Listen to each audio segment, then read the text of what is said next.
and Robert met. Now Robert later wrote a poem on this, and saying that he was at a dance and his dog followed him in, and he wished out loud that he could find a love that was so devoted as his dog. And a few days later he passed Jean Armour, who was at the common laundry green putting out her washing, and she walked up to him and asked, has he found his true love? So according to Robert, Jean chatted him up. Jean's story is slightly different. She says that they actually met at the washing green when she was shoving the dog away because it was about to upset all her laundry basket. And then, a few nights later, they met again at the dance.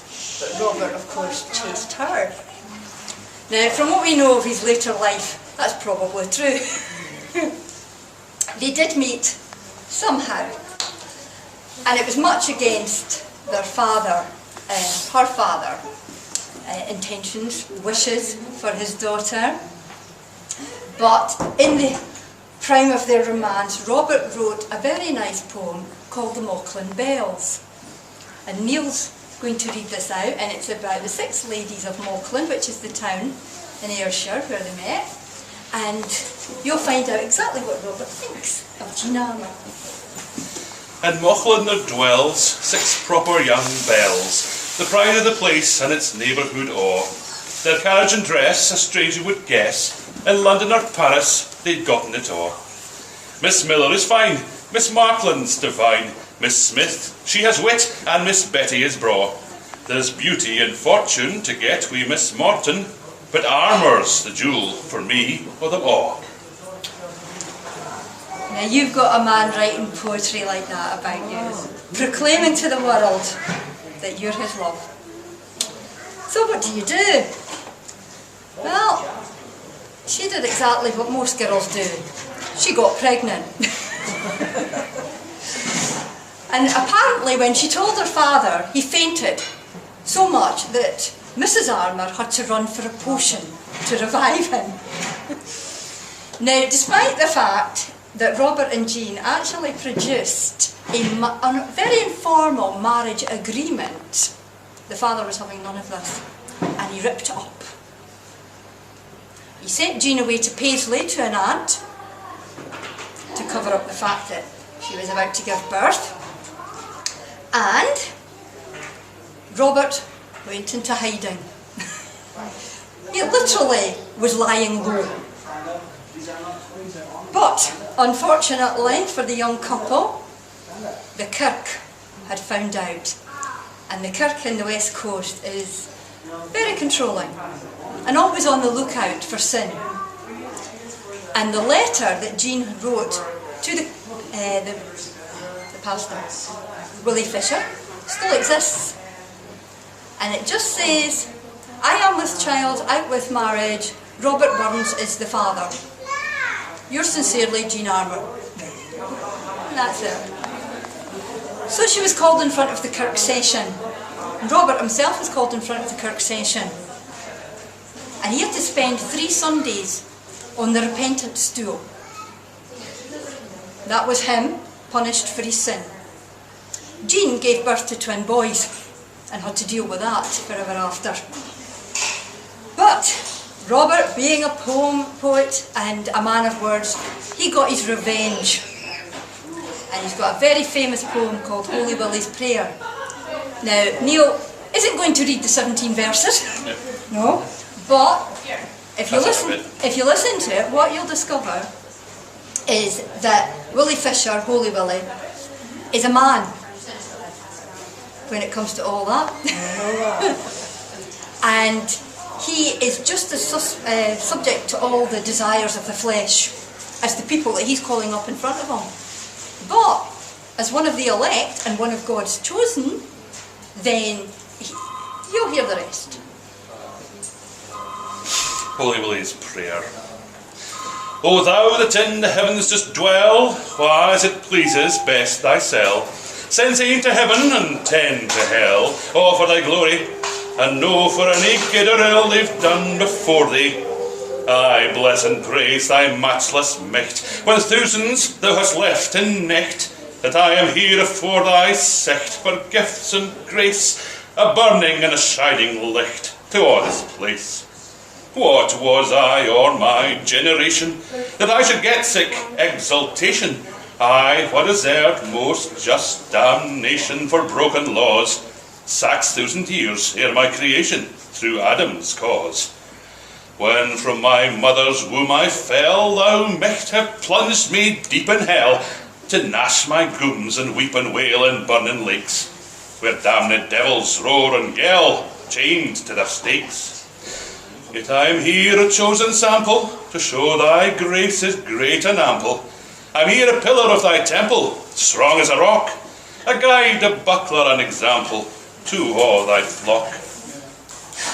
But yet, O Lord, confess I must, at times I'm fast with fleshly lust, and sometimes too in worldly trust, vile self gets in. But thou remembers we are dust, defiled with sin. O Lord, gestreen, thou kens we meg, thy pardon I sincerely beg. O may ne'er be a living plague to my dishonour, and I'll ne'er lift a lawless leg again upon her. Besides, I furthermore allow, we leases, lass, 3 times, I trow. But Lord, that Friday I was fou when I came near her, or else thou kens thy servant true would never steer her. Maybe thou lett'st this fleshly thorn buffet thy servant e'en and morn, lest he our proud and high should turn, and that he say gifted. If say, thy hand money be borne, until thou lift it. But Lord, remember me and mine, with mercies temporal and divine, that I for grace and gear may shine excelled by name, and all the glory shall be thine. Amen. Amen. Amen. So, that's Robert's opinion of the church. Now, I mentioned that he went into hiding. When he did that, he turned to poetry. And he wrote something that was later known and published as the Kilmarnock edition, or the Kilmarnock volume. It's a collection of his poems, and before it went to publication though, Robert had thought that his relationship with Jean was over because of the father's reaction. So he got involved with another lady, as you do. And this other lady was called Mary Campbell. You'll know her through the poem Highland Lassie. And guess what? Mary fell pregnant.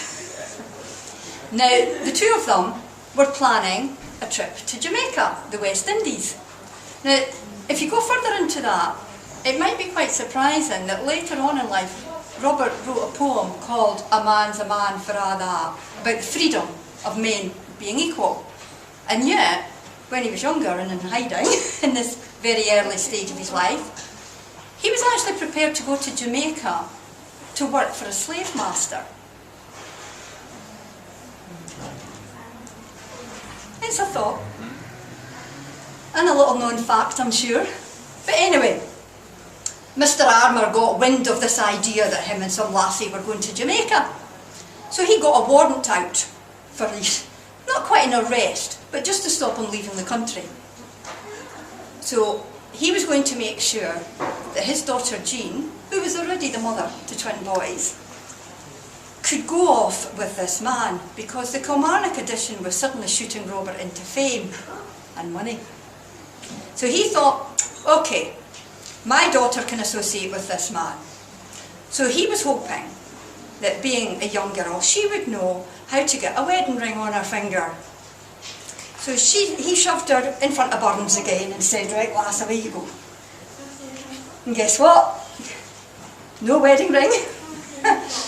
But she did get pregnant again.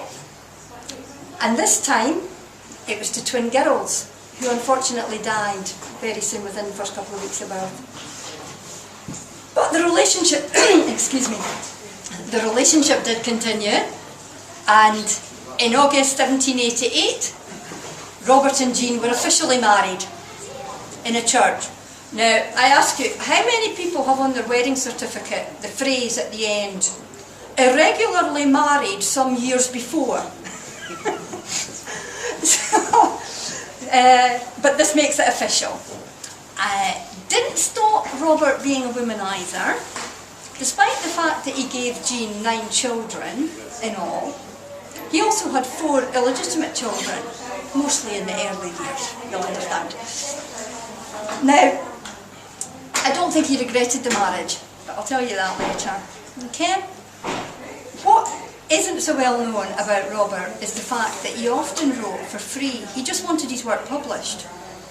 And yet, he was very poor, he had to work as a tax collector. And really, he should have been making money from his poetry, and he was giving it away to the publishers free. But this little life continued, because he was doing it for spiritual reasons and so on, self-satisfaction. But he was also very musical. He played the fiddle, and he was a great collector of tunes. What he did was collect traditional Scottish tunes, even fragments, in all about 370 of them. And he collected the tune and the words, and if the words weren't suitable for mixed company, he would clean them up. But on the other hand, if they were perfectly suitable for mixed company, what he did was give them a few raunchy meanings. And then when there was all male company, he had a very bawdy tune for them to sing. And this is how he conducted his life. And Neil's first song is all about the bitterness and the tenderness of love, which Robert knew very well. And it's called The Green Grow the Rashes O. Oh dear, it's not been well. Just recovering from a cold, actually. Yes. Don't expect too much. No, Neil has been struggling against man flu for this very moment. There's naught but care in every hand, in every hour that passes so, but signifies the life of man, and 'twere not for the lasses so. Green grow the rashes o, green grow the rashes o, the sweetest hours that e'er I spent among the lasses o. The worldly race may riches chase, and riches still may fly them mo', but worldly things and worldly men will bygone tax ulterior. Green grow the rashes so, green grow the rashes so, the sweetest hours that e'er I spent among the lasses o. For you, she does who sneer at this, you're naught but senseless asses so. The wisest man the world saw, he dearly loved the lasses so. Green grow the rashes so, green grow the rashes so, the sweetest hours that e'er I spent among the lasses so. All nature swears the lovely dears are noblest to work she classes so. Apprentice hand she tried on man, and then she made the lasses so. Green grow the rashes so, green grow the rashes so, the sweetest hours that e'er I spent among the lasses oh.